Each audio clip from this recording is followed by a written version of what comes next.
परमेश्वर का हम धन्यवाद करते हैं सभी मसीह भाई बहनों को। जय मसीह की। मेरे प्यारा, आइए प्रभु का वचन सुने और अपनी सारी चिंता परेशानियों को प्रभु के हाथ में सौंप दे। क्या जाने प्रभु की दया हो और आप वचन सुनते सुनते भले चंगे हो जाते। जो लोग ने कृपया इस चैनल को सब्सक्राइब कर दे। तो मैं आज का वचन पढ़ता हूँ कि परमेश्वर का भय मानने का क्या आशीष मिलता है। जो परमेश्वर का भय मानता है उसको आशीष में प्रभु क्या देते हैं। तो आप उसको सुने, आप आनंदित होंगे और प्रभु का आशीष आपको मिलेगा। तो मैं भजन संहिता 128 से पढ़ता हूँ। क्या ही धन्य है हर एक जो यहोवा का भय मानता है और उसके मार्गों पर चलता है। हर एक व्यक्ति जो यहोवा का भय मानता है और प्रभु के मार्गों पर चलता है तो क्या है, वह व्यक्ति धन्य है। वह व्यक्ति धन्य है जो प्रभु के मार्गों पर चल रहा है। उसको बाइबल में बोला गया है कि वह व्यक्ति धन्य है जो प्रभु का भय मान रहा है, उसके मार्गों पर चल रहा है। और पढ़ते हैं, तू अपनी कमाई को निश्चय खाने पाएगा, तू धन्य होगा और तेरा भला होगा। इस दूसरे आयत में बोला गया तू निश्चय अपनी कमाई को खाने पाएगा। अक्सर होगा, देखते हैं कि पैसे तो लोग कमा लेते हैं परंतु कर्जा वाला आता है ले जाता है, बीमारियां आती हैं चली जाती हैं। पैसा खा कहाँ पा रहे हैं आप? आपका तमाम काम है उसमें चला जा रहा है। धन्य वही व्यक्ति है जो अपनी कमाई को वह खाता है, नहीं तो दूसरों के लिए छोड़ जाता है।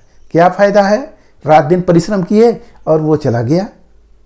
तो भला हो कि यदि कोई व्यक्ति मछली मारा, ये सोचकर कि इस मछली को मैं खाऊंगा, और जब वो मछली मार लिया और जब लेकर जा रहा है तो क्या हुआ, वहाँ कोई और आकर मछली को छीन कर लेकर भाग गया। तो आपको कैसा लगेगा कि अरे उसने मेरा ले गया। ऐसे ही शैतान आपका छीन रहा है। तो हमें परमेश्वर का भय मानना कितना लाभ है कि हम निश्चय अपनी कमाई को खाएंगे। हालेलुया। तो कमाई खाना भी परमेश्वर की ओर से होता है।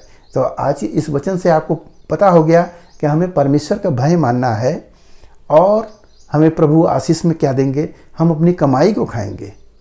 हम दूसरे के कर्जा नहीं खाएंगे, हम अपनी कमाई खाएंगे, बल्कि हम दूसरों को भी खिलाने वाले होंगे। हालेलुया।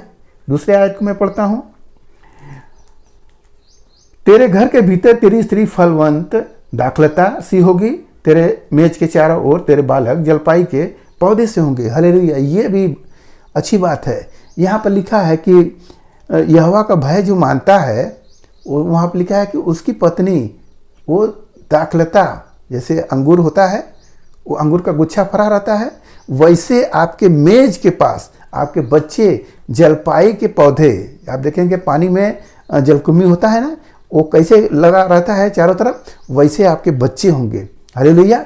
ये सोचिए कितनी बड़ी बात है कि प्रभु आशीष इतना देंगे कि आपके बाल बच्चे बहुत सारे बढ़ जाएंगे और जलपाई के नहीं आपके घर में होंगे।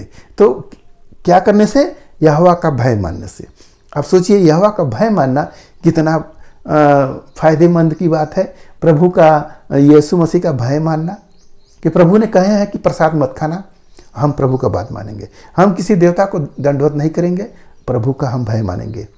तब ना हम नशे वाली बत्ती या कोई जो हमें बहकाने वाले लोग हैं और बुराई वाली बात, हम ये सब नहीं सुनेंगे। प्रभु ने बच्चे ने बोले हैं कि तू बुराई नहीं करना, बुराई नहीं सुनना। हालेलुया। मेरे प्यार, इन सब बातों को जब हम मानते हैं तो हम परमेश्वर का भय मानते हैं। और आशीष में हमें क्या क्या मिल रहा है सुनिए। और भी एक आयत पढ़ता हूँ, सुन, जो पुरुष यहोवा का भय मानता हो वह ऐसे ही आशीष पाएगा। हालेलुया। जो प्रभु का भय मानता है, यीशु मसीह का भय मानता है, वह ऐसे ही आशीष पाएगा।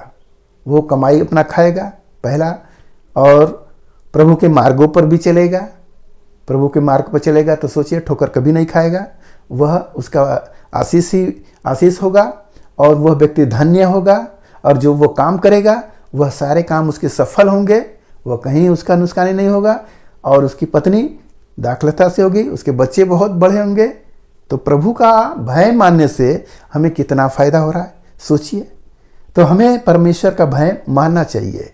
जो प्रभु को हम ग्रहण किए हैं तो इस वचन को भी हम अपने दिल में, अपने जहन में बैठा ले कि इसी के अनुसार हमें जीवन को जीना है, तब हमारा आशीष होगा।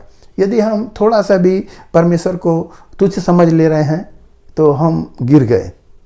तो इस बात में आप ध्यान करिएगा कि प्रभु का नियम अटल है, वो किसी को नहीं छोड़ेंगे, वो दंड आप मिल जाएगा। इसलिए आप परमेश्वर का भय मानो और सारी बुराइयों से बचे रहो, परमेश्वर के नित्य आराधना करते रहो और कलीसिया में जाते रहो, सब कुछ आपको आशीष में मिल जाएगा। हालेलुया। मेरे प्यारों, आइए आपके लिए हम प्रार्थना करें।